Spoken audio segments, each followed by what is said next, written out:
Hi everyone, welcome to this tutorial on how to set up some parental controls on your iPad. Now this will work for a normal iPad or a mini iPad, an iPhone or an iPod, so just follow the same procedure.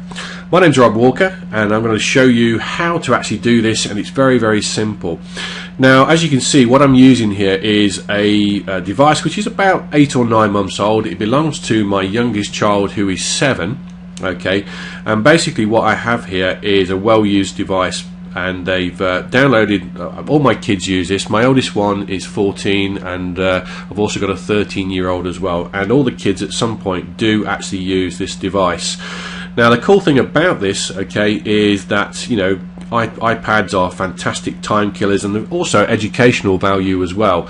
You know, in the good old days we used to read books, but kids don't really do that now. You know, they're at the age of the digital online world, and we're playing catch up as parents. So, you know, it's a good idea to actually educate ourselves, making sure that everything what they're looking at is safe and you're happy for them to actually see.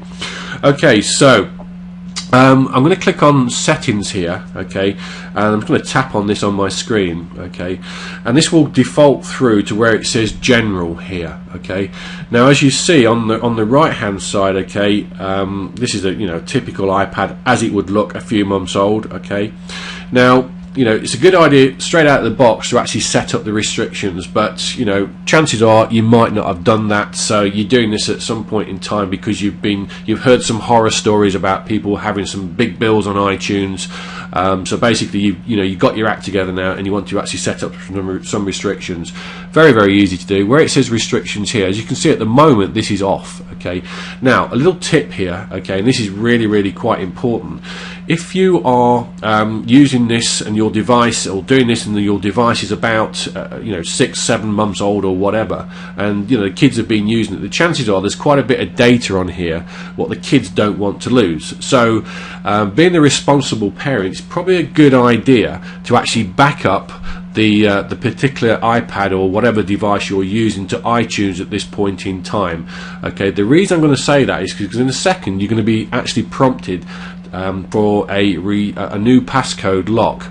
Now this is something what you're not going to use very often, and if you're like me, okay, you probably will forget this particular passcode lock, and it will go in your head and you'll think, right, I'm going to remember this, and then 6 months down the line when you need to go in it again, you've completely forgot it, okay. However, if you do actually back up to this point in time, at least then you've got a copy of all the data, all the settings as they are at this point in time, so you can also, you know, if you need to, you can actually restore back to this point in time and you're not going to lose any data, okay. So okay, make sure that you do that, okay. Otherwise, okay, if you don't do this and you forget your passcode, there is no way iTunes or Apple can help you out, because this is local to your machine, okay. This is local to your device, okay. So alright, the only other alternative, okay, is to actually set back to factory settings, which probably means you're going to lose a lot of data and your kids will hate you forevermore, okay. So you have been warned. Alright, so I'm going to click on here. I'm going to presume that you have backed up, okay. So where it says restrictions, okay, at the top here, I'm going to click where it says, or tap where it says enable restrictions. This is where we're going to be actually prompted, okay, for the passcode, and we are then prompted again to re-enter the passcode. Okay, so write this down, put it on another device what you've actually done, or put it in a safe cupboard, and obviously don't tell your children what this is. Okay, now the first thing I'm going to do, okay, is I'm going to set up, okay, the in-app purchases and turn it off. Okay, if you see green on the right hand side here, it means that the kids can have access to all of this. Okay, and the in-app purchase one, okay, is the one that's going to hurt you financially, because you've heard the horror stories where little Johnny has got one of the free apps and he's downloaded this, and all of a sudden to progress through that particular game, he's been buying extra coins, extra stars, extra whatever, okay, and before you know it, okay, you've just racked up a huge great big iTunes bill, and you only get notification on that in your email probably 24 hours later, and you get the shock of your life and you've got a big iTunes bill, okay, and you either take it on the chin or you go cap in hands to iTunes and grovel your way out of not paying the bill, which is obviously not a good thing to do, okay. And I've heard stories where kids have actually racked up thousands of dollars in expenses on these free games. Okay, so to control this, okay, is very, very simple. All we've got to do is just tap, okay, and turn in-app purchases off, which basically means now that if your little Johnny wants to buy anything while he's playing the game, extra stars or extra coins or whatever, then your iTunes login details are going to be prompted. Now, at this point in time, you can either decide that you want them, allow them to actually purchase whatever, okay, you can control, obviously, the expenditure of what you're actually going to pay, or you can just say no. Okay, simple as that. Alright, so that's the one what's not going to hurt you in the pocket. That's all sorted out.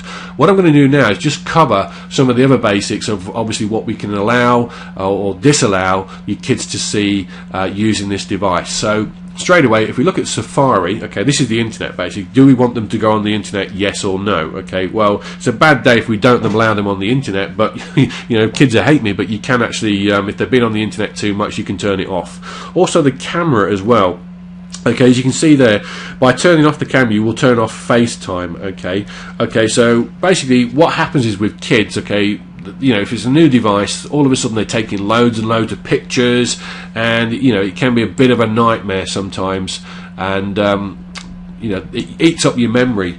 And if you've got thousands and thousands of pictures and you want to download an app yourself or whatever, or the kids want to download something, then all of a sudden you've got all these pictures and it drives you mad. Okay, so I'm going to allow the camera on, okay, at this point in time.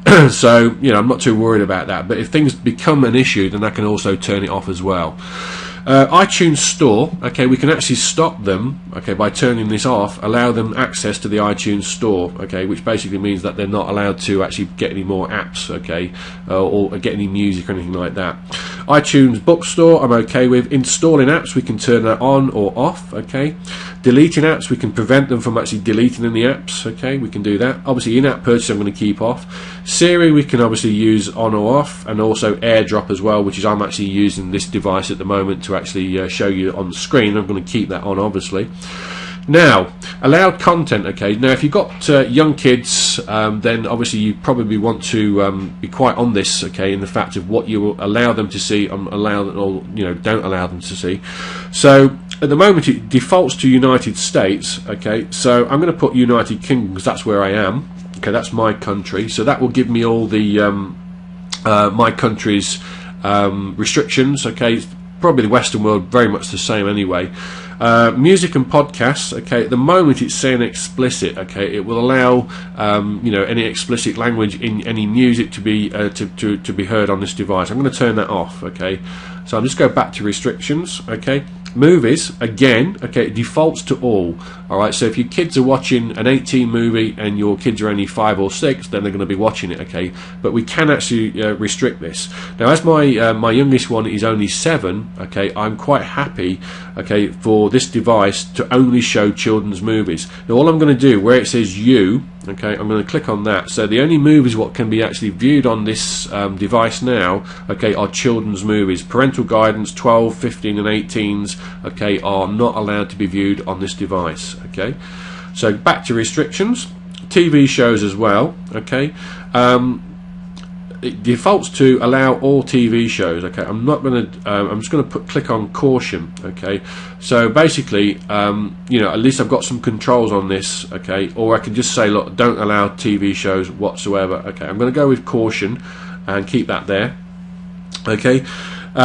Books, yeah, I'm okay with books. Apps, all, okay. Again, okay, if you've got little children, quite young, okay, you might just want to just whatever age group they're in, okay, you can actually restrict what apps they can actually download, okay. I'm going to go with 9+, okay. My little one is 7, okay, but 9+ apps, okay, I'm okay with. Back to restrictions again, okay. Siri, okay, again, alright, oh, wrong one there, let's go back to Siri. Alright, do we allow explicit language to be used using Siri? No, we don't, okay. And web search content, I'm going to restrict that as well, okay, because obviously, you know what kids are like, they'll probably just put in some rude words and see what happens. So that's okay. Right, websites, okay, this is quite important as well. Now, at the moment it defaults through to all websites, so basically if they want to go on a porn site they can do, alright. So obviously, you know, young children and even teenagers, you don't want them to go on a porn sites or any you know, explicit language sites or anything like that, so we want to limit adult content, okay. we can also set, okay, which ones we want them to go on. Okay, so we can say, look, you know, we only want them to go on these particular websites and no other websites whatsoever. So if we go to limit adult content, okay, I'm quite happy with that. And also the good thing here is, okay, we can actually put in some websites we never want them to go on. So if there's particular websites which are causing problems, your kids have been on there, then just by typing in that website address, okay, we can actually block that from being viewed on this particular device, which is cool. Okay, so back to restrictions again. All right, and what we've also got as well is the privacy settings as well. Okay, oh, just before we do that, let's have a look at this one as well. Okay, this one here, okay, is the password one here. Now you might find that it's set to 15 minutes. All right, and you can change this to immediately, and I would recommend that you do this. Simple fact is, if you put in your iTunes password, that will give your child 15 minutes to download whatever they want from the App Store, okay, without being actually asked again for the password. Now obviously if they buy one app, okay, the chances are they're going to have a look at something else and they want to buy something else. If you set this to immediately, okay, this will give you full control. Every time they want to buy something, then you are prompted for your password to your iTunes store, so you can actually view what they're actually looking at and wanting to buy. Okay, so if you set it to immediately, that's a good thing. Okay, locational services. Okay, now allow changes. Okay, I'm quite happy with this. Now obviously with my kids, you know, all the kids use it. We've got a lot of extra apps on here. We've got Facebook, we've got Plane Finder, Snapchat. Okay, if you've got teenagers, get down with the kids, because Snapchat is one of the things what they're using at the moment. It's a bit like WhatsApp and also like Facebook messaging, but kids love it, okay, because it's quick and it's easy and it's pretty cool. All right, so you know, if they want to use that, that's fine. My youngest one doesn't use that, okay, he doesn't know what it is yet, thank goodness, but I'm allowing these things on here, and I'm quite happy with these things here. But if I do want to turn them off, okay, this is locational services. This is the devices actually, you know, understanding where you are. If you want to use that, you can do, okay, that's no problem. Contacts as well. Okay, do we allow, as you can see, we've got BDM here. Okay, my oldest one uses BBM, which is again another chat service thing what they got. I can turn it on or I can turn it off if it becomes a problem. Okay, I'm going to keep it on. Calendars, not too worried about. Reminders, again, not too worried about. Photos, okay, do I want to allow them to take pictures using Twitter, loading pictures up to Twitter, BBM, Instagram and Snapchat? Okay, yeah, I'm okay with that, and I'm going to turn those on. Okay, Bluetooth sharing, no problems. Microphone, Twitter, okay. Do I want to allow things to be used on Twitter? Yes, I do. I'm not too worried about that. Okay, so that's not a problem. Okay, and also, you know, accounts as well. Okay, do we want to allow changes to different accounts? Okay, don't allow changes, because obviously it's my account, okay, my iTunes account, so I'm quite happy for me to actually be in control of my own iTunes account, and I don't want them to change it. Okay, so I'm quite cool with that. And also background app refresh, okay, allow changes, not a problem with that. Volume limit, you know, you can, if the kids are driving you mad, okay, and you know what they're like sometimes, they'll just turn things up just to annoy you, okay, you can actually set, if you want to, don't allow changes, you can actually set the volume limit, and basically it will never change. Okay, you have full control over it, but you know, that's probably been a little bit anal there, but no problem. So multiplayer games, okay, yeah, we'll allow those, and also add in friends as well to like Facebook accounts. We can obviously allow that, or we can not allow it, okay, if we want to be really sort of strict on things. Okay, so basically what happens now is, okay, is if we go back to general, alright, we've got the restrictions on, so everything what we've just set there, okay, is, you know, basically going to stay for this particular device. So you can give it back to your child now, knowing that you've set everything up and everything is safe and you are being the responsible parent and guardian. Okay, so I hope you've enjoyed this video and been educational for you, and like I say, don't forget, okay, your passcode for your restrictions.